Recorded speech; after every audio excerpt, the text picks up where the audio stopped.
Kita kan temen gitu. Sohib kok tiba-tiba di saat gue susah lu gak ada.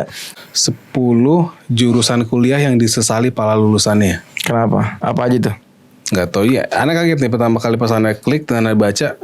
Urutan pertama dari yang 10 itu urutan pertama adalah jurnalis. Wow. Jurnalisme. Allah, aku tahu ya Allah, kau suka orang hambamu ketika lagi susah dan sehingga dia bisa balik kepadamu dan merengek-rengek. Tapi gue capek juga ya Allah. Ya mau gak kan emang begitu juga hubungan Manusia sama Allah kadang-kadang. Iya. Kayak gitu ya Allah, sampai kapan saya tahu ya hamba tahu kalau engkau suka aku datang kepadamu minta nangis-nangis segala macam, tapi capek juga saya Rob. Ya mudahin dikit kayak ya Rob. Apa nama channelnya? Lucky Pet Channel Ustaz. Wah, Masya Allah, ajib. Lucky Pet. Assalamualaikum warahmatullahi wabarakatuh. Waalaikumsalam warahmatullahi wabarakatuh. Oke, good.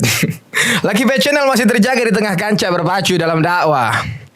Di era kenakalan remaja yang semakin kehilangan arah, yang kita semua nggak mau kalau nanti mati tiba-tiba. Biar mati nggak kosong-kosong banget. Iya dong.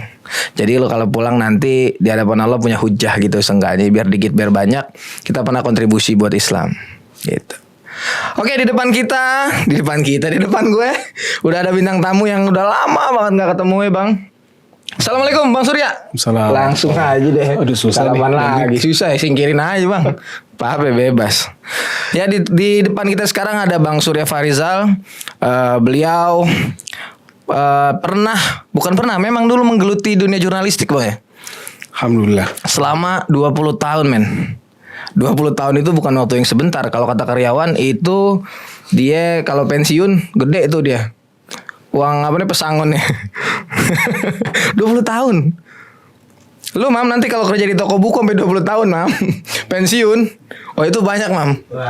Banyak itu cuannya. Oke Bang Surya. Tadi berjalan dari rumah ke sini berapa lama Bang? Perjalanannya paling berapa ya? Iya kan sekarang gitu kan. Ya 2 jam ada deh. 2 jam dari Bogor sampai ke sini. Dari Bogor ke sini 2 jam. Itu naik kendaraan umum ya Bang ya. Luar biasa emang konsisten banget Bang Surya nih. Ana udah nggak kuat naik motor jauh-jauh. Kadang-kadang kalau terpaksa sih Ana masih jalan dari Bogor sampai Jakarta naik motor. Tapi sekarang udah I love my body lah. Aish. Berarti Bang Surya udah gak makan mecin ya Bang? Hah? Mecin masih makan mecin gak? Kadang-kadang makan. Oke, gak apa-apa. Karena mecin is good kadang-kadang yang banyak-banyak. Ntar kayak gue nantinya. Berarti 2 jam perjalanan kesini. Emang ini udah lama yang pengen kita realisasikan Bang. Dulu pernah juga qadarullah videonya nyangkut kan. Rekamannya hilang ya? Ada, cuman kok resolusinya jadi kecil Bang. Aduh. Resolusinya jadi kecil itu ngebahas semua tentang beliau waktu itu, tentang perjalanan beliau selama jurnalistik, terus juga sempat ke Palestina Bang ya. Itu yang menarik banget tuh Bang. Sebenarnya itu bukan itu yang mau kita bahas di sini, tapi nggak apa-apa. More on that later. Ya. Oke Bang Surya, itu 20 tahun terakhir ya. Di dalam jurnalistik hal apa yang paling ngebuat ente masih jadi best moment gitu menurut ente? Iya, ini 20 sebenarnya mau itu kalau aneh sebenarnya mengambil itu dari karir itu sejak aneh masih kuliah juga belum lulus. 2003 itu aneh udah mulai praktek lah. Kuliah juga jurusan jurnalistik tadi juga udah mulai praktek juga, buat praktek di tugas kampus atau bahkan lagi kayak di kampus kita juga bikin zain gitu dah. Oke. Zain majalah gitu ya. Zain majalah. Walaupun kayaknya nggak pernah terbit juga kayak zainnya, tapi juga di majalah anak-anak gitu kan.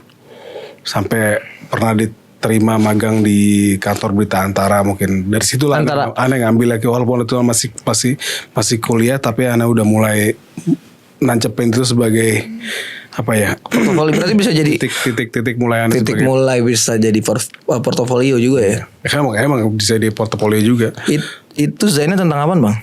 Zainnya musik dulu kan lu masih kuliah. Oh iya benar. belum sholat. Oh iya. Emang anak musik nggak sholat?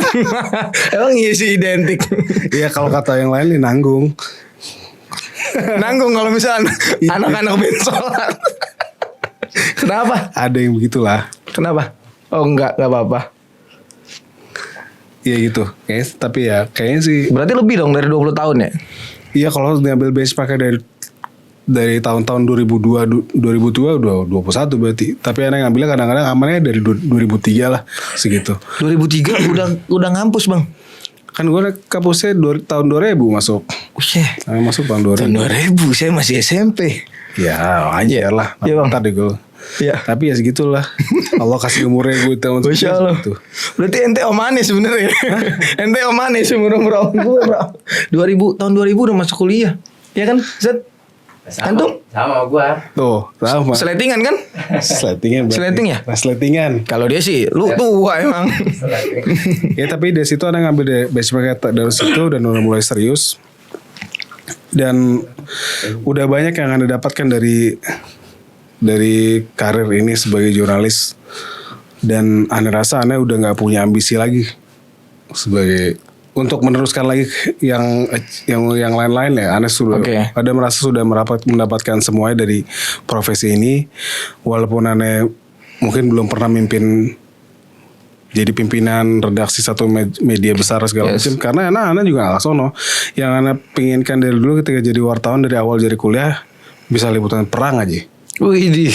Bisa liputan perang, bisa liputan ke luar negeri, bisa liputan event-event internasional dan alhamdulillah itu udah dapat semua dan Anda nggak merasa punya gairah lagi untuk menjadi lebih dari itu karena sudah cukup. Karena goalsnya sudah didapat. Karena saya udah dapat dan Anda juga emang bukan tipe kalau orang yang bosi gitu loh. Oke. Gue harus jadi bosnya orang atau main jadi bosnya orang diikutin orang Anda nggak kayak gitu. Anda lebih cenderung ya paling kalaupun Anda pernah jadi misalnya kepala jadi produser untuk liputan sesuatu atau liputan untuk project bikin apa-apa, Anda nggak pernah merasa bosi aja. Oke. Barang sama anak-anak memang yang berusaha satu dan ya mungkin mereka nggak tahu mereka ngerasa anak gue jadi bos apa enggak, tapi kayaknya emang Anda nggak pernah punya hasrat untuk jadi ngebosin orang aja. Asik sih ini sebenarnya asik. Punya temen yang nggak suka ngebosi asik, iya kan? Asik banget. Karena kita kalau ngeliat orang punya temen gayanya ngebos bukan bos tapi kayak bos gitu. Ada tuh, walaupun gak punya duit lagi. Ya, banyak. Tapi bang tadi yang menarik kalau gue tarik ya, kan lo bilang tadi seneng banget kalau misal goalsnya itu adalah ketika liputan di zona-zona yang aman, not comfort zone sebenarnya gitu. Terus dan itu udah tercapai. Itu bisa gue bilang kalau itu best moment ente ya bang ya. Best moment ente itu waktu di mana bang? Waktu pas Mafi Marmara. Itu boleh cerita nggak sih tentang salah satu ini tentang Mafi Marmara? Itu mungkin kalau bisa bilang peak lah ya. Mungkin puncak dari peristiwa paling besarnya itu lah ya. Itu ya. Tapi kan proses-proses yang lain banyak yang nggak kadang-kadang mungkin di mata orang ya cuma liputan itu doang.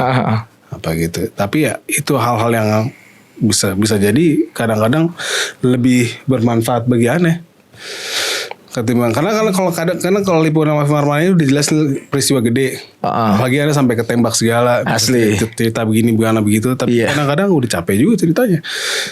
Kadang-kadang bahkan liputan-liputan lokal yang menuntut kesabaran untuk nungguin narasumber walaupun ada ditolak-tolak gitu. Kadang itu bisa lebih punya impact buat Anda sendiri ketimbangnya gitu. Karena itu kan diketahui orang yang ini enggak. Tapi peristiwa ini yang ngebangunannya lebih itu untuk mempersiapkan Anda untuk liputan yang gede-gede. Tapi kan peristiwa tadi yang ente bilang kalau peristiwa peperangan itu ngeliput di zona perang itu yang jadi goal setting kan? Iya. Iya karena mungkin nih itu banyak tapi Anda rasa sebagian wartawan emang ada yang punya ke situ. Walaupun sebagian wartawan kan nggak cuma satu muka gitu. Iya benar. Emang ada dia punya kecenderungannya emang jadi wartawan pengen dekat sama politisi misalnya. Jadi dia dekat sama politisi aja ngomongnya politik, mulu ujung-ujungnya jadi analis politik. Terus yang bisa diundang ngasih ngomong di sono sini atau bisa nulis sono sini atau ujung-ujungnya dia jadi politisi itu sendiri kan. Atau ada juga yang demen liputan ekonomi nempel-nempel sama menteri ekonomi sama bos-bos juga dia jadi pelaku bisnis.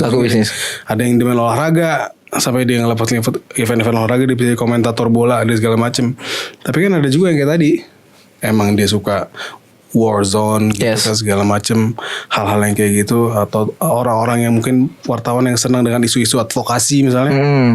Ya kayak Watchdog mungkin sekarang ya. Watchdog, Ada ya. kayak gitu kan, hal-hal yang kayak gitu dia emang dia bisa terjun, dia bisa ikut memberikan advokasi sama orang-orang yang nggak punya suara, ya kan. Dan gitu juga sebenarnya mindset wartawan yang ke zona perang begitu juga, pasti dia pengen tahu ada orang-orang tertindas dari perang itu, ada orang-orang yang perlu dibela dari peristiwa perang itu juga kan. Nah kita mau datang ke sana dan merasakan empati mereka.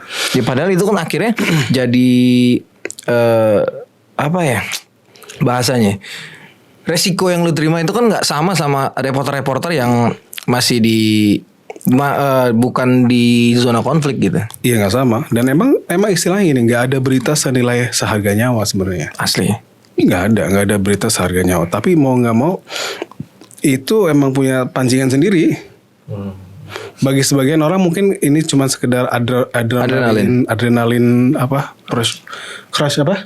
Adrenalin rush atau segala macam. Mungkin masuk juga ke aneh. Tapi ketika sebagai seorang muslim kan, kita juga gak mau mati konyol kan. Yes. Gak mau mati konyol. Dan ketika ketika sering ditanya sama orang, gak kapok apa, kok begitu berani. Aneh sebenarnya bukan orang yang berani. Aneh bilang aneh gak berani bilang aneh orang yang punya nyali gede atau pemberani juga. Tapi yang jelas ketika aneh datang ke sana, aneh pastikan ini aneh suka liputan ini. Terus kita aneh takut gak? Takut juga aneh. Tadi bilang takut ya. Takut juga, tapi kan ketika kita bilang ini ya, tapi yang membuat aneh insya Allah Anda bisa istiqomah gitu kan, dimanapun Anda ngomong kayak gini, ketika Anda tempat kayak gitu, dan Anda yakinkan dulu Anda berangkat ke sana itu untuk maksiat bukan. Yes, itu yang paling penting ya masalah niat Ketika pertama Anda kali. datang ke situ, periksa ini bukan untuk maksiat insya Allah, dan ini ada kemaslahatan. Ya dalam bahasa ini ya, mungkin mau dibilang muluk-muluk ya, ini ada kemaslahatan kaum muslimin di sini yang bisa diberitakan, Anda bisa ya punya peran sedikit lah. Surya Farizal pernah liputan ini saudaranya di Gaza, atau pernah liputan lain di Suriah segala macam, ataupun tempat-tempat lain kan. Ya paling kayak gitu. Ya saya datang ke tempat ini, tempat bahaya, tapi ini bukan untuk maksiat ya Rob. Paling itu gitu. Jadi bukan dorongan Anda bukan untuk karena berani ya, tapi karena tahu ini bukan maksiat aja. Dan kayak gitu insya Allah lebih mudah. Biar mati nggak kosong-kosong banget ya bang. Kayak tagline kita tadi. Itu tapi kan itu sempat viral kencang tuh ya di kalangan Iwan, bahwa ketika ente berangkat dari habis ketembak terus dibawa ke Yordan, itu berita update terus tuh. Surya Farizal sedang berada di Yordan. Iya Sudah sampai Yordan, nanti sampai ini, Masya Allah ya. Tapi bukan itu yang sebenarnya diharapkan kan? Diharapkan ente gitu. Ya enggak lah, enggak sama sekali. Kadang kan masalah niat itu tipis bang. Tipis Kan ngejaga niat itu paling susah gitu kan. Ya makanya apalagi tiap hari tanya-tanya mulu. Wawancara wartawan tanya. Asli. Pulang sih tanya. Sampai sekarang masih ditanya. Kadang-kadang Anda merasa gimana, bukan apa ya. Anda kayak merasa ya Allah, ini kayak tema ini udah selesai. Nggak tahu ya Rob. Saya nggak tahu. Saya masih berharap pahala, tapi kalau ente punya ada cadangan pahala tempat lain yang masih bisa disembunyikan ya Rob. Mendingan kayak gitu aja kan. Gue udah bilang ini udah cerita milik umat, yaudah deh. Surya Farizal pernah liputan ketembak sono bla bla bla. Gue ceritain lagi udah nggak apa-apa deh. Tapi mudah-mudahan ya Allah masih ngelihat ada beberapa amalannya yang mesti diterima, walaupun Amin insyaallah. Perlu ngomong-ngomong di mana-mana gitu. Makanya ini gue sempet gak usah banyak-banyak, biar tahu aja, karena orang ini kan pengen tahu Surya Farizal sebenarnya. Bisa dicari lagi di Google. Gue justru tertarik ketika beliau udah 20 tahun atau bahkan lebih di dunia jurnalistik, tiba-tiba banting setir. Sekarang sibuk ngapain bang? Sekarang aneh jual ini. Ini Yokuts ya bang ya? Yogurt korma nih. Ini varianannya bikin supaya minum yogurt itu enak dan gampang. Enggak, kan yogurt banyak bang. Bedanya apaan? Punya ente sama punya yang lain? Kayak tetangga sebelah punya merek juga kan, yang udah nempel-nempel di tetangga yang ini menjamur, supermarket menjamur. Itu kan tapi yang jelas sih pertama ini yang paling kan, ini yogurt ini homemade. Aneh bikin sendiri sama istri di rumah. Dan bahannya emang bahan susu murni, susu sapi segar murni, nggak pakai susu UHT. Nggak pakai susu UHT, pas nggak bakal nutup tuh modal. Oh iya benar. Oh, udah mahal di luar. Tapi bukan masalah itu ya, karena ini pakai susu segar, nggak pakai tambahan susu apa istilahnya, susu bubuk ya, susu bubuk, susu skim. Karena banyak kan sebagian kan pakai susu skim, ataupun ditambah.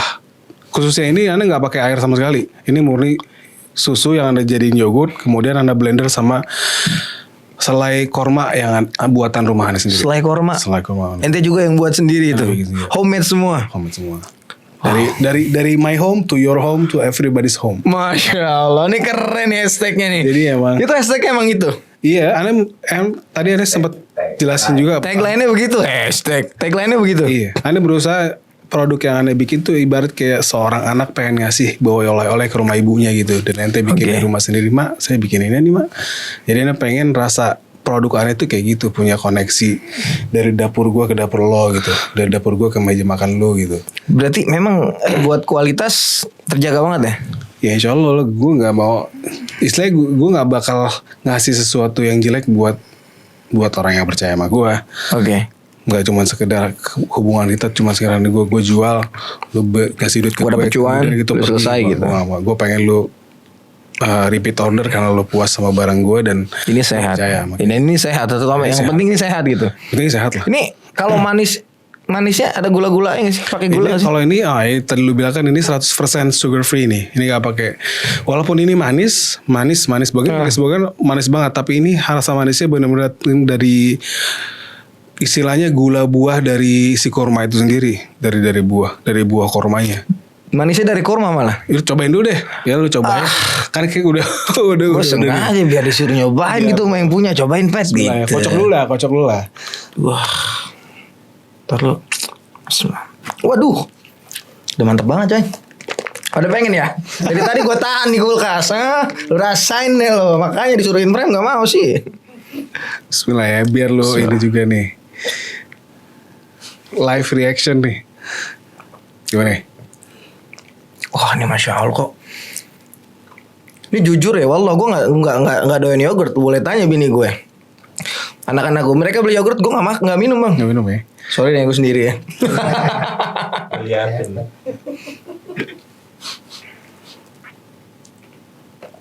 Wah, ini udah tulisannya 100% sugar free. Berarti bebas gula. Lapin dong. Tisu dong, nggak ada tisu. Bang enak ini bang. Rasa apa ya? Yang lu rasain apa ya? Rasa apa itu? Susunya berasa. Susunya berasa ya? Susunya berasa. Susu murni kan sama susu yang buatan itu yang dicampur gula kan beda ya rasanya. Iya. Jelas beda. Karena ini juga sering dulu konsumsi susu murni bang. Yang kita masak sendiri di rumah terus masih ada lemak-lemaknya tuh. Iya, itu kayak itu. Iya. Dan ini langsung dari putingnya sendiri. Ya putingnya, ambingnya lah nggak puting. Berarti ini apa sih, nyatin aja enak ya? Mau? Gula. Enak nih. Cobain saat. Nggak doyan? Nah banyak berkahnya. Berarti ini bang, gue tertarik pas kita bahas ini nih. Apa? Ini kan berarti susu sapi ya? Hah? Ini sapinya dari mana? Sapi tetangga, itu beli susunya apa meres sendiri? Sapi tetangga lah. Sapi Dia tetangga. Sapi peternak Ane tinggal di Ciamas di Bogor yang Oke. Dekatannya tuh ada beberapa, paling enggak kalau yang dalam radius 5 kilo tuh ada 2 kandang sapi yang punya sapi perah. Kalau Anda butuh yang lebih gede lagi, Anda bisa ke tempat lain lagi ya. Dan emang suppliernya Anda banyak, Anda bisa langsung ke peternak sapi itu sendiri. Dan Anda sebenarnya mau bikin sekaligus ini ya, kayak disclaimer ataupun apa ya. Oke. Anda berani bilang ini natural yogurt lah ya. Tapi Anda nggak mau klaim ini sebagai 100% organik. Kalau mau bilang 85% organik, Anda berani ngomong. Masih make sense lah ya, masih masuk ya. Dan Anda juga punya pendapat gini, mendingan lu bikin bahan yang 85% organik dan yang semua orang tuh bisa beli, ketimbang lu bikin 100% organik tapi cuma orang elit-elit doang. Segmented akhirnya kan. Ya, jadi orang yang nggak punya duit gimana? Nggak bisa beli. Jadi sekarang ketika ente mau jual lebih murah, nggak nutup kan? Hal yang kayak gitu. Harusnya berarti ngejual middle to high ya. Iya, dan gue nggak mau karena kan kesehatan itu hak setiap bangsa. Iya, gue nggak bisa beli bang. Kalau lu jual yang middle to high nggak bisa beli nih gue nih. Jualnya juga susah juga. Orang-orang itu di mana? Orang gue juga nggak tahu. Tapi kan secara link lu dulu kan 20 tahun di 20 tahun lebih di dunia jurnalistik, otomatis link lu banyak sebenarnya bang. Cuman karena tadi esensinya bukan buat cuan semata, tapi lebih ke tadi karena sehat itu untuk segala bangsa gitu kan. Iya gak sih? Ini enak ya gue minum lagi ya. Ini produknya apaan aja bang? Ini cuma susu sama maksudnya Produk yang Aneh bikin, ente bikin. Aneh bikin merek sendiri namanya Yokuts nih. Yogurt Alkuts. Apa itu? Itunya sih. Kenapa yogurt Alkuts? Ya nggak apa-apa, keren aja. Asik. Namanya kayaknya enak. Iya bagi Ana sih, bagi Ana enak. Yokuts kayak Enak sih, enak sih. gampang diinget. Yogurt Iya. ini Ana jual tuh yogurt plain pertama, yogurt plain, terus yogurt yang stick mambo tuh. Yang kayak mambo yang gitu. Oh, yang kayak es mambo yang Es mambo. panjang-panjang tadi yang kita minum ya, Ah. kita makan. Iya, Itu cerita. enak juga itu Aku cerita. masukin. Nah itu tuh, tapi Ane itu juga Ane komitmen juga Ane nggak pakai perasa sintetis dan perwarna sintetis. Ane berusaha cari. Makanya tricky juga ketika gue pengen bikin yogurt stick tapi warna-warni, apa nyari buah yang warnanya emang ngejreng dan punya warna. Iya benar, kayak buah naga gitu ya. Ane pakai cari buah naga, strawberry kadang-kadang kalau strawberry lagi bagus bisa dapat warna pink yang ngejreng, kadang-kadang enggak. Sirsak, mangga paling. Sirsak sama mangga. Sirsak, mangga. Tadi mangganya nggak ada ya? Mangga lagi nggak lagi Oh, lagi nggak nggak musim juga. Nggak musimnya, Lagi susah benar-benar. Tapi yang sepanjang tahun biasanya sirsak, strawberry, buah naga tuh ada terus tuh. Dan anak komitmen kayak gitu aja. Anak berusaha komitmen cari. Iya karena anak pengen ngasih yogurt emang yogurt yang sehat kayak gimana sih? Karena kadang-kadang orang ada yang kritik yogurt iya probiotik segala macam, tapi Yes. dijualnya dicampur sama banyak gulanya. Apa udah campur airnya udah kebanyakan? Apa udah campur lagi tadi perasa sintetisnya, Iya. pewarna sintetis. Jadi ya esensi kita minum sehat udah hilang sebenarnya di situ. Kayak gitu. Nah, ini baru yogurt doang nih.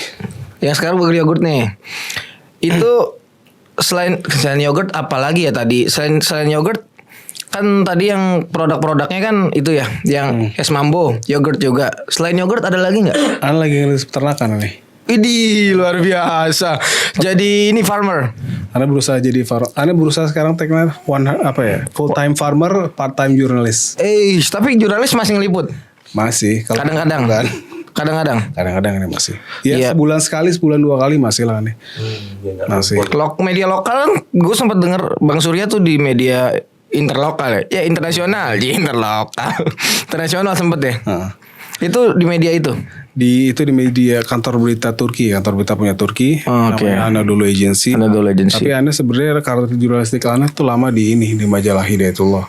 Oke, yes. Itu Ana nggak bisa lepasin lah. Ana lama di situ, Ana dapat banyak kesempatan untuk banyak upgrading skill, upgrading kemampuan Ana pribadi banyak dari sana lah.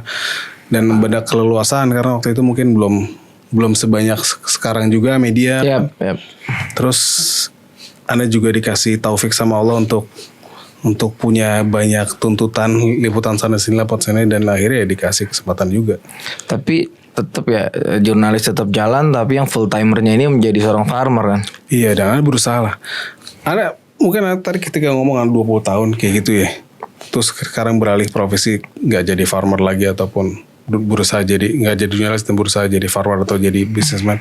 Karena Anda ngelihat sebagus apapun karir Anda sebagai jurnalis itu ataupun apalah yang namanya karir itu kan sifatnya individual gitu kan. Ketika ente udah pensiun, ente nggak bisa tuh warisin karir ente kepada Iya, karena ente. belum tentu anak itu akan mengikuti jalur bapaknya. Iya gitu. begitu. Emang nggak mungkin. Anda jadi wartawan punya pengalaman bla bla bla, atau mungkin terakhir Anda menjabat posisi apa bla bla bla. Anda nggak bisa warisin itu kepada. Dan sebenarnya sama kayak dokter juga. Dokter dia punya profesi dokter. Ya, gue pengen pensiun nih, gue warisin sama anak gue. Nggak mungkin kalau anak lu bukan kan hal-hal Iya, kayak betul, gitu. betul, Anak betul.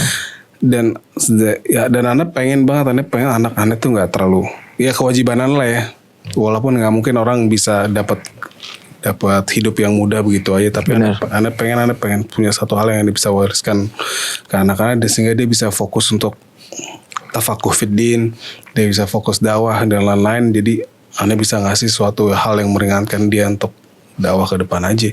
Kalau anak bisa punya usaha yang bisa Turun-temurun. Iya bisa, yang bisa untuk diteruskan Umurnya untuk panjang. anak cucu, kenapa enggak kan? Dengan kayak gitu. Ini salah satunya berarti berangkat dari ternak itu ya. Iya, anak dan ini sebenarnya ternak sebuah ternak sebenarnya Ana ketika mulai pandemi itu 2020 ya, 2020 itu aneh emang punya kecenderungan ke situ juga kan, walaupun menekani tahun pertama itu tahun pandemi aneh senangnya nanam. Oh iya, sama sempat hidroponik gitu ya. Aneh nggak pernah hidroponik. Oh berarti salah lihat status waktu itu. Mungkin istilahnya demen kali namanya juga kalau tanaman. Ya kan kayak pernah lihat status ente bang. Mungkin tapi Kayak tanaman-tanaman gitu kan. iya tapi Nanam-nanam ya, bukan hidroponik ya. bukan hidroponik. Salah lihat status berarti. Bukan, iya bener status gue tapi sebutan ya kali salah. Iya pertama-tama senang nanam terus lama-lama mikirnya kalau baru mulai senang melihara juga, mulai melihara ayam segala macem. Terus lama-lama ya setelah 2 tahunan itu 2022 kayak gitu Anda pengen pertanian yang ya kayaknya Anda lebih cocok ke peternakan gitu. Ketimbang nanam. Mungkin bisa juga aneh nanam tapi kayaknya untuk saat ini yang bisa lebih bisa proper ke diduitin itu dalam tanda petik lah ya. Bisa menjadikan ladang nafkah kayaknya dengan kapasitas anak-anak sekarang sementara kayaknya masih lebih cepat ke ternakan ya. Ini cuannya bagus berarti dong. Kalau kejual sih cuannya bagus. Ayam masih telur ayam. Telur ayam lagi turun naik sekarang lagi mulai naik dikit lah walaupun sempat jatuh timba tangga injek orang. Oh gitu. Sempet enggak? Iya istilahnya naik begitu turun lah. ya. Iya naik turun. Anda kan ngeliat dan Anda bisa ngaca karena tadi Anda bilang Anda udah punya pengalaman 20 tahun sebagai jurnalis dan ini baru beralih belum ada. Berapa lama sih? Hah? Udah berapa lama sih ini? Anda mulainya ini sebenarnya kalau mulai prakteknya 2021 tapi 2021. mulai menjadikan ini sebagai way to make money for my family ya 2022 lah. 2022. Belum setahun kan sebenarnya kan. Dan kalau Anda ngerasain kalaupun ini Anda jatuh bangun ya emang harus begini prosesnya ya. ngerasain dan alhamdulillah Anda punya mentalitas gini karena emang tadi kan kita udah punya pengalaman sebelumnya walaupun bukan ini tapi seenggaknya kan pengalaman mencari nafkah. Yes. Entah bentuknya lu jadi pengusaha kayak bentuknya lu jadi karyawan tapi ya kayak gitu. Tapi ya sekarang yang namun ya bagaimana lu masih bisa mendapatkan nafkah yang halal untuk keluarga tanpa harus menjadi karyawan orang gitu dia. Apapun caranya gitu. Meskipun usaha kecil tapi tetap jadi bos sendiri di rumah. Iya. Ya dan gitu juga Anda juga gak terlalu mikirin gue harus jadi bos ya. Gak juga aneh. Enggak istilahnya kan itu di rumah itu kan punya usaha sendiri dong. Benar. Akhirnya kan punya karyawan. Anaknya suruh ngambil telur tadi 4 biji. Oh iya benar. Karyawan aneh. Nah itu kan tadi kena kan balik lagi ke masalah yogurt nih. Hah? Nih Masya Allah gue gak mau jadi bahas yogurt mulu. Kemarin itu bukan mau bahas yogurt sebenarnya. Mau bahas apa Cang tadi Cang? Perjalanan beliau ya kan. Perjalanan beliau dari jurnalistik tiba-tiba banting setir kok bisa gitu banting setir yang mendasari itu apa tapi ternyata tadi sedikit lebihnya udah mulai kejawab tuh Bang. Ya begitulah. Ya kan? Begitu. Karena ketika goalsnya sudah didapatkan kayaknya nggak ada lagi yang harus gue kejar. Gue harus cari way lain gitu. Yang akhirnya beternak ini jadi DIY dia untuk tetap berdiri di atas kakinya sendiri. Benar. Masya Allah. Bang, ini gue mau lanjut ini Bang ya. Ini kan kalau gue sebagai seorang Muslim kita saudara, gue percaya ini insya Allah halal thayyib gitu. Tapi kan gue yang di pertanyaan teman-teman mungkin itu masalah pengurusan PRT-nya, terus apalagi tadi bilang dalam awal tuh kan homemade itu kan. Sedangkan homemade itu identik dengan tidak urusan dengan BPOM, PRT gitu ya. Bener gak sih? Sebenarnya sih minum dulu Bang. Minum aja Bang. Silakan Bang. ya kalau mengenai sertifikasi kayak gitu sebenarnya emang layak gue. Jadi gue sih udah masukin merek ini di sistem OSS ya. Jadi gue udah punya dapat kayak nomor induk usaha apa? Oh nggak salah gue udah NIB ya. NIB udah masuk. Karena kalau untuk masukin situ udah. Tapi emang belum sampai di tingkat kayak pemeriksaan dari BPOM. Ini nggak bisa masuk PRT sebenarnya. Kenapa Bang? Olahan susu daging itu yang anda baca itu dan emang itu udah sistematis ya. Dia emang nggak bisa masuk ke PRT. Dia kalau susu daging itu masuknya ke BPOM. Langsung ke BPOM berarti. Masuk ke BPOM. Dia emang harus karena emang ini kan butuh penanganan yang advance nggak boleh sembarangan gitu kan emang ini mudah rusak segala macam. Nah, kayak bikin sambel sih apa kerupuk gampang-gampang aja storage gampang. Ya, bikin tutup udah keras lah itu. Kalau kerupuk kalau udah anyep berarti udah nggak layak makan. Nggak layak dimakan udah apa kalau gini kan nggak begitu. Tapi ya sementara ini ya prinsip yang aneh pakai ya itu homemade gitu emang bener-bener kepercayaan sama Customer kan. aneh doang. Customer dan Anda pribadi. Makanya ya mau nggak mau ya Anda pribadi yang harus menjaga reputasi Anda sendiri. Karena emang ya kayak gitulah. Kayak gitu. Sementara sih masih begitu lah. Oke. Makanya Anda sangat mengencourage kalau emang bisa sih karena ini hubungannya benar-benar hubungan yang emosional. Kalau emang lo itu lo bisa datang ke rumah gue, bisa ngeliat cara gue masak susunya, bisa cara tempat gue nyampur makanannya. Kalau Anda pengen hubungan Anda emang yang kayak gitu. Kalau bisa, makanya ketika Anda bilang organic certified, gue pengennya certified organic itu atau tersertifikasi layak dan bersih itu emang dari orang-orang yang dari pelanggan gue, bukan cuma sekedar bagus lah kalau dapat sistem dari negara lah segala macam ya. Tapi ya kalau emang nggak bisa sementara, lu bisa ngeliat lah.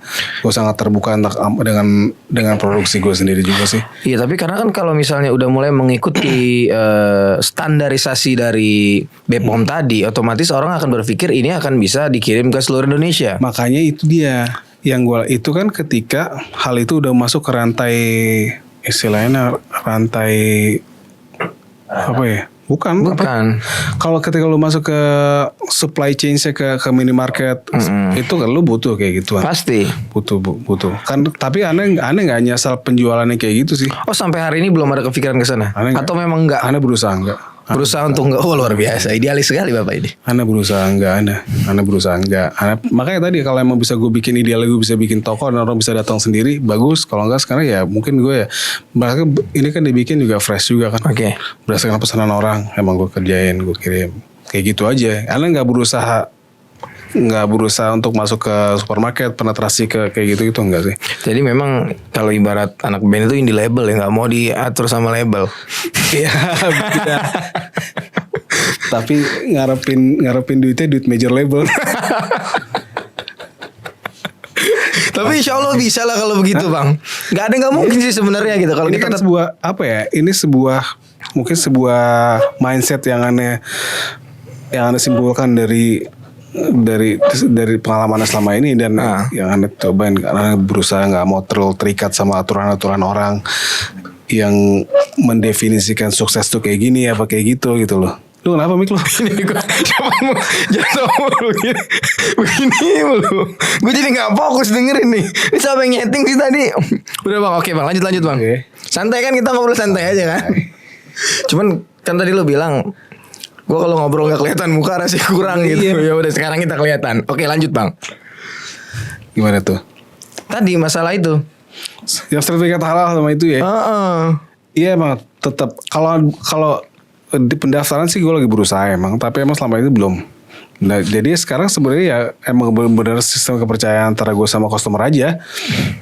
Kayak gitu. Masih begitulah. Dan sehingga yang di sini yang benar-benar gue pertaruhkan ya reputasi gue sendiri dan masa depan bisnis gue di sini. Karena memang akhirnya khususnya waktu ini karena mau nggak mau gue pasang muka gue di situ. Iya betul. Di situ. Dan makanya Anda pakai label gitu kan. Anda berusaha untuk nggak jual produk Anda dengan merek orang lain. Gue mau jualin tapi ke merek gue berusaha nggak kayak gitu kan. Ntar kenapa-napa gue juga yang kena kan. Iya benar. Kalau mendingan emang ketahuan. Jadi setiap barang yang gue emang dari gue. Oh jadi memang mereka ada orang yang pengen beli yogurtnya terus dimaklon sama dia. Iya ada juga yang begitu. Mungkin kalau ke depannya juga Anda kalau ada yang begitu Anda nggak mau juga. Nggak mau ya, tetap mau pakai brand ente ya. Atau kalaupun dia pakai merek Anda ada di bawahnya ada produk bar. Biokuts gitu. Biar orang tahu kalau kenapa nih produk Surya. Bukan cuman karena pengen numpang nama gue, tapi nggak itu bagian dari tanggung jawab gue. Tanggung jawab moral paling besar itu bang. Iya kalau kenapa-napa jadi kalau kenapa-napa kan emang Anda yang bisa jawab gitu kan. Iya benar. Kayak gitu. Ini pembuatan udah berapa banyak? Dari selang awal sampai akhir, sampai hari ini? Nggak tahu, ratusan liter sih udah sih. Mungkin ratusan, mungkin kalau ribuan, kalau liter sih udah ada karena. Ini mana sih tisu tadi? Ada yang gede berarti ya? Aneh ini ya. Yang seliter. Ini yang 200. Ini kan 250 kan? Ada yang 1 liternya. Ada yang 1 liternya. Berarti dari 250 ke 1 liter langsung. Ya sih pengennya sih gue ngepus ini buat Ramadan karena emang mungkin lebih enak, orang lagi demen-demennya makan korma. Enak ini. Campur serius. sama yogurt ya udah tinggal deh. Udah ini enak ini serius. Nah kalau tadi bahas masalah ayam, gue juga ngeliat di salah satu kan ada ternak ayam tuh bang. Itu memang pengen jadi supplier telur. Iya, kayak gitu dah. Tapi bukan cuma supplier telur sebenarnya. Apaan tuh? Ane berusaha untuk menjadi Ane lagi menggeluti ini yang namanya kalau di US tuh di Amerika namanya gerakan homesteading. Homestead itu kayak keluarga berdikari gitu. Oke. Keluarga yang berdikari, makanya nyambung juga sama dia dia keluarga yang berdikari, dia punya tanah sekian, dia bisa grow food dia bisa grow ya banyak dari kebutuhan harian dia kayak gitu kan. Tapi bukan cuma sekedar untuk memenuhi kebutuhan keluarga itu sendiri, tapi juga ada yang surplus dari hasil dia gitu. Betul. Entar surplusnya itu dari pertanian dia atau surplus dari peternakan dia yang dia bisa memenuhi kebutuhan hidup keluarga, tapi dia juga ada yang bisa dia jual dari itu untuk orang gitu. Kayak gitu, dan ini yang berusaha gue terapin sebenarnya. Jadi konsep yang membuat itu pertanian atau peternak atau masyarakat itu bisa punya hubungan tuh interdependence. Bukan cuma sekedar, mungkin kita sebenarnya independence ya. Lu bisa nanam makanan lu sendiri, bisa pelihara ternak lu sendiri sehingga lu bebas dari ketergantungan terhadap orang. Gue kurang yakin sama yang gitu sih. Karena lu bakal butuh begitu banyak expertise di situ. Lu harus bisa jadi tukang ternak, lu harus bisa jadi petani, lu bisa jadi teknisi untuk mengaliri listrik lu sendiri, atau lu bisa bikin memenuhi kebutuhan air lu sendiri. Itu kan perlu banyak. Mendingan punya hubungan yang interdependence dan lu saling percaya ketimbang lu ngeliatnya semuanya sendiri gitu. Tapi berarti lu nggak sendiri di sini dong?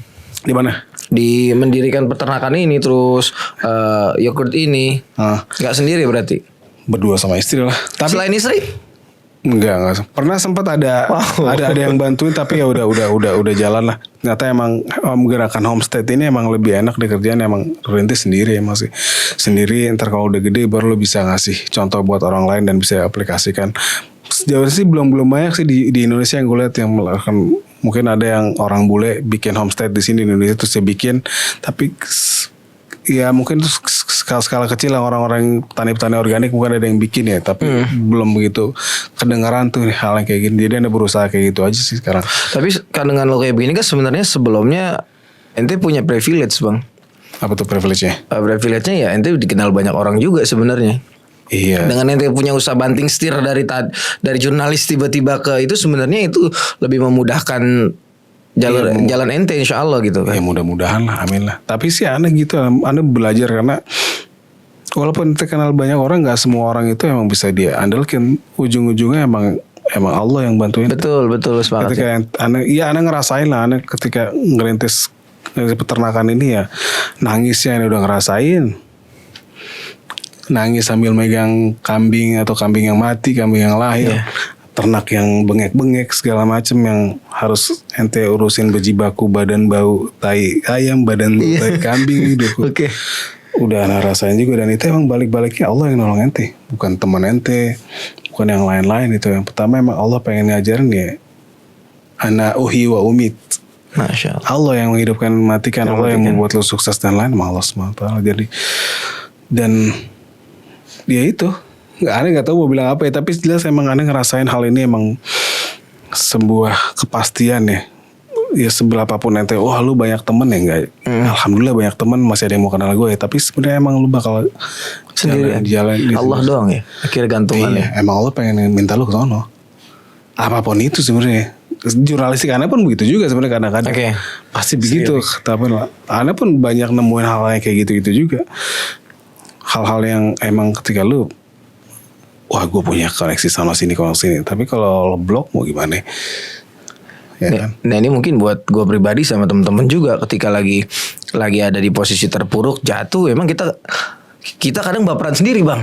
Kita mikir, aduh kok temen-temen gue dulu yang sering kita bareng-bareng atau kita masih kontekan, kok lu nggak datang di saat gue lagi susah gitu. Minimal lu tanya kabar gue gitu kan. Ya tapi itu status orang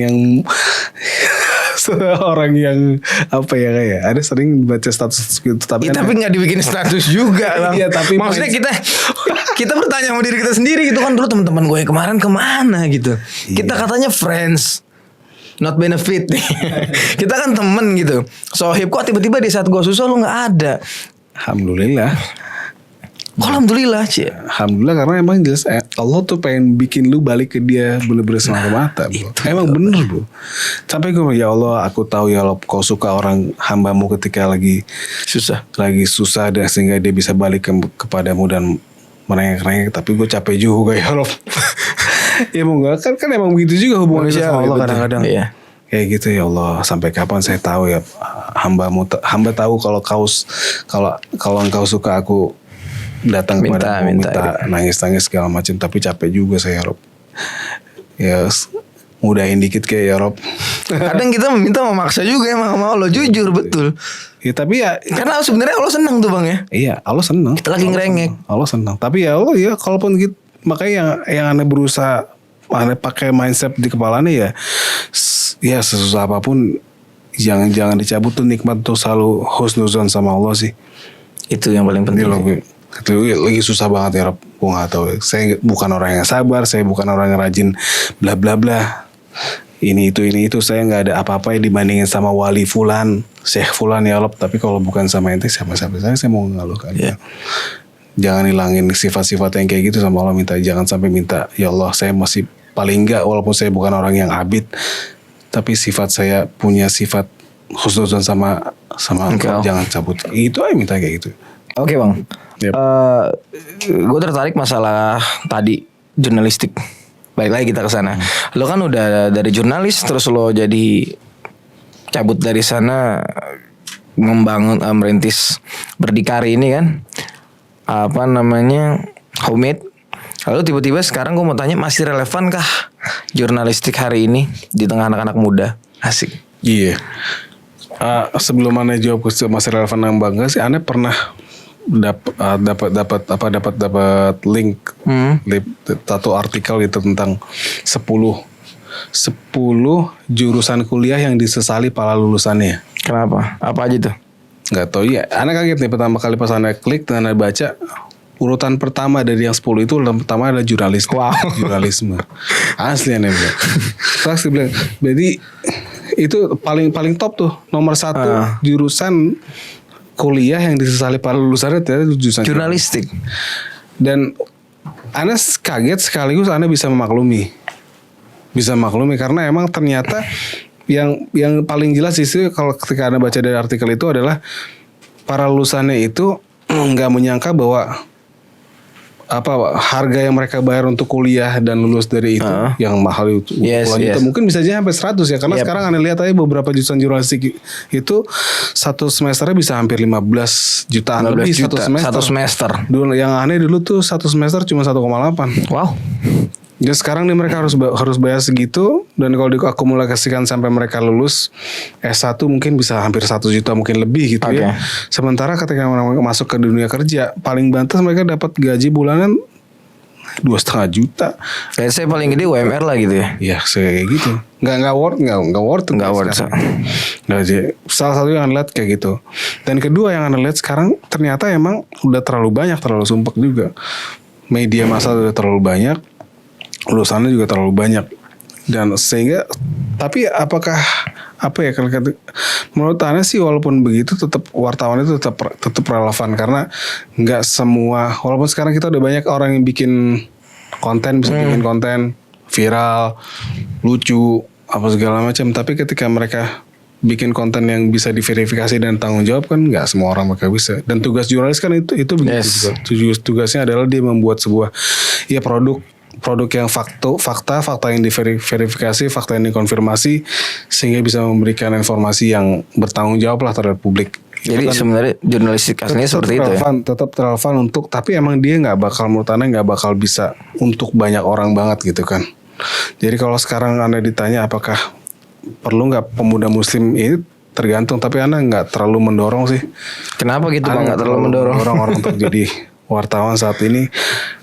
Untuk maksudnya dalam tanda petik mendorong aktivis Islam ataupun santri untuk masuk ke situ, Anda nggak terlalu mendorong. Disebabkan karena emang ketika untuk mendapatkan habitat jurnalistik yang sesuai dengan keislaman yang kental itu sulit emang. Anda pernah dulu ketika Anda daftar ngelamar kerja di media mainstream, ketika dia tahu Anda orang yang suka sholat, yang dicecer Anda tentang sholat aja. Dia nggak peduli CV Anda bisa Anda lulus LIA advance. Oke. Sampai segala macam dia nggak peduli. Yang ditanya tentang sholat tanya entar kalau sholat masuk waktu sholat terus lu wawancara lu pilih sholat apa wawancara. Begitu aja urusan. Berarti dia nggak peduli spesifikasi, artinya dengan spesifikasi skill ente nggak peduli. Sebagian kayak gitu. Makanya ketimbang lu masuk dari awal lu merusak badan, lu mendingan yang udah ada didakwain.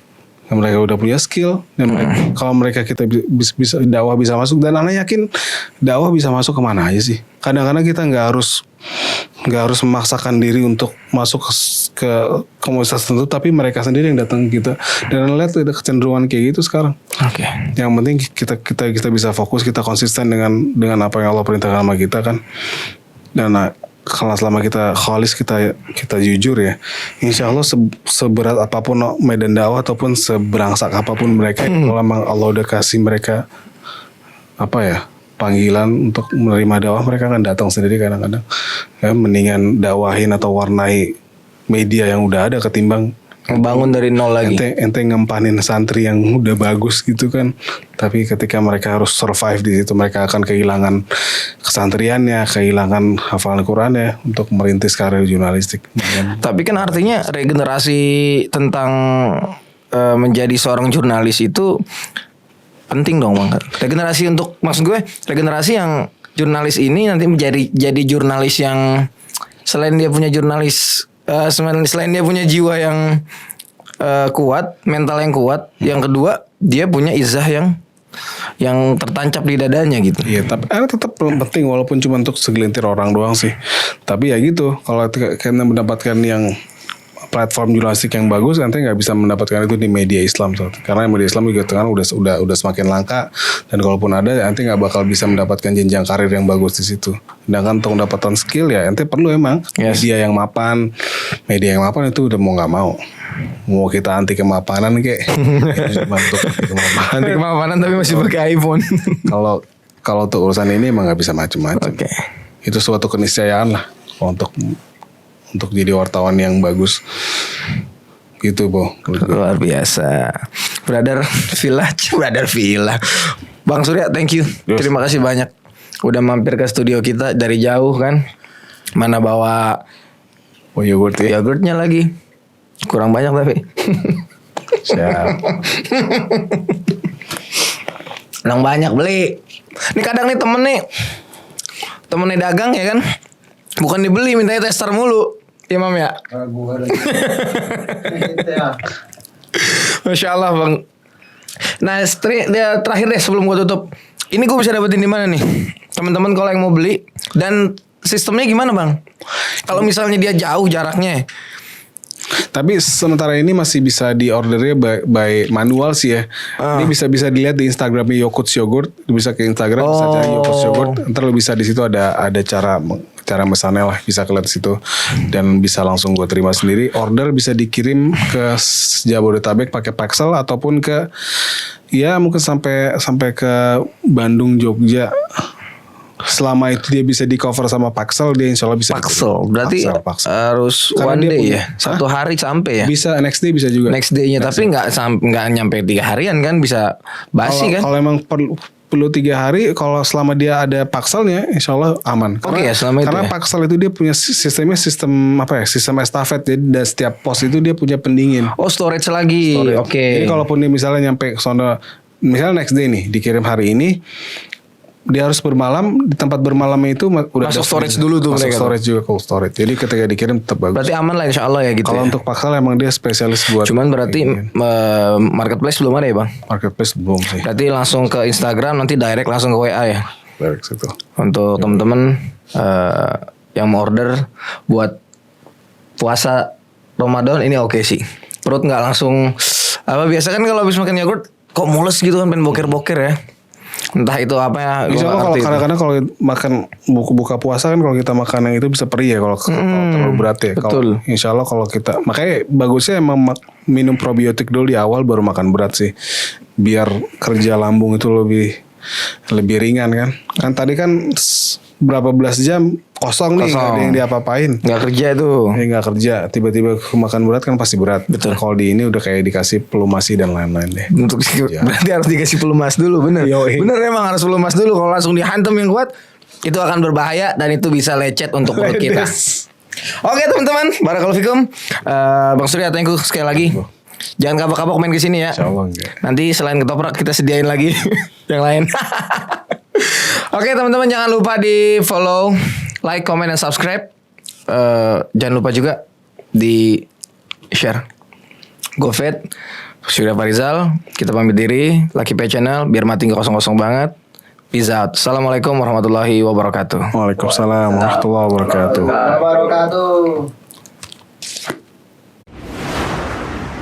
قد أفلح المؤمنون